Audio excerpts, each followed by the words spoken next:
Welcome to Samsara Sagas, where timeless stories of ancient Indian wisdom come alive, one tale at a time. The Brinjal Thief. This story takes us back to the 16th century, to the grandeur of the Vijayanagara Empire. This powerful kingdom stretched across much of South India. At its heart sat Emperor Sri Krishnadevaraya. His court was a place of brilliance, filled with scholars, poets, musicians, and thinkers. Among them was a man unlike any other, Tenali Raman. Quick with words, sharper with wit, and never without a clever plan, Raman's tales have lived on for centuries. This story is not about wars or kingship, but about something far humbler, a vegetable. Yes, the brinjal. But in Raman's world, even a brinjal could spark a tale of laughter, wit, and wisdom. Sri Krishnadevaraya had a special garden, guarded carefully. In it grew a rare kind of brinjal, rich purple, tender, and unlike anything anyone had ever tasted. The royal cook prepared a curry with it, and when the emperor tasted it, he was delighted. "This," he declared, "is the most delicious dish I have ever eaten."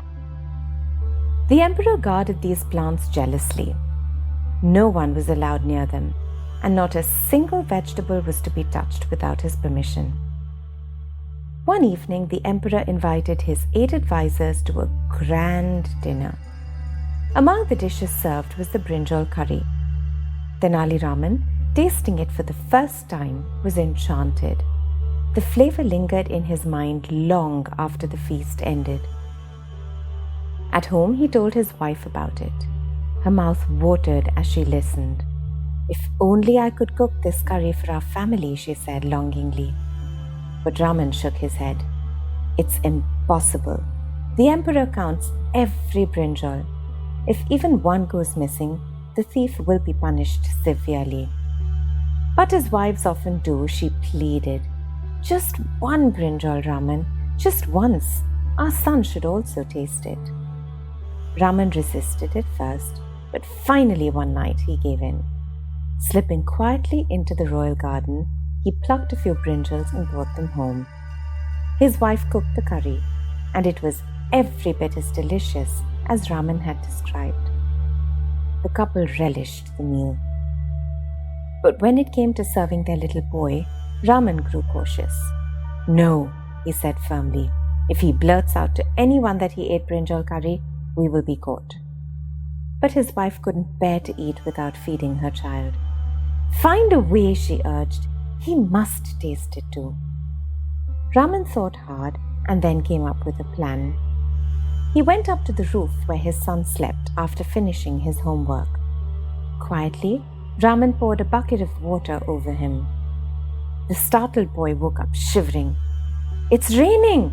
Raman exclaimed. "Come inside. Let's eat before you go back to bed." The boy believed him. His wet clothes were changed, and he was served the brinjal curry along with rice. Raman, loudly enough for his wife to hear, declared, "It was raining outside. Let him sleep in the room tonight." The stage was set. The next morning, chaos erupted in the palace. The royal gardener reported 3 missing brinjals. Outraged, the emperor ordered an investigation. The chief advisor, Appaji, suspected only one man could dare such mischief, Tenali Raman. Raman was summoned to court. "Did you steal my brinjals?" demanded the emperor. Raman bowed. "Maharaj, I know nothing of this matter." Appaji smirked. "He lies. Let us ask his son. Children never lie." The boy was brought in. "Tell us, child," the emperor said gently. "What did you eat for dinner last night?" Innocently, the boy replied, "We had brinjal curry. It was very tasty." The court gasped. The advisor pounced. "There, proof enough. Raman is guilty." But Raman stayed calm. "Maharaj, children dream all sorts of things. Perhaps he only imagined eating the brinjal curry. The emperor nodded thoughtfully. Let's hear the boy's story in detail. So the child recounted. Yesterday, after finishing homework, I slept on the roof. Then it started raining. My father woke me up. My clothes were wet, so we went inside.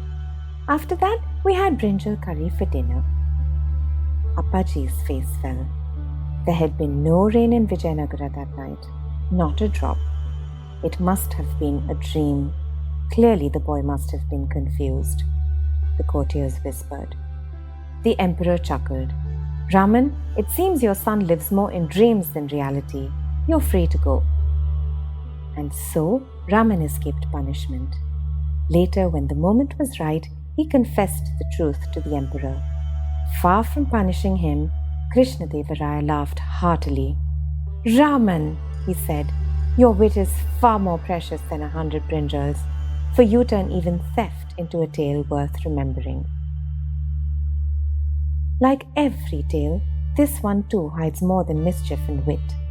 Beneath the brinjal garden and Raman's clever tongue lie truths for our own lives, reminders we often forget. Desire can cloud judgment. Even kings can be undone by temptation, whether it's power, praise, or something as small as a brinjal. Desire narrows our vision, makes us reckless, and often blinds us to the cost.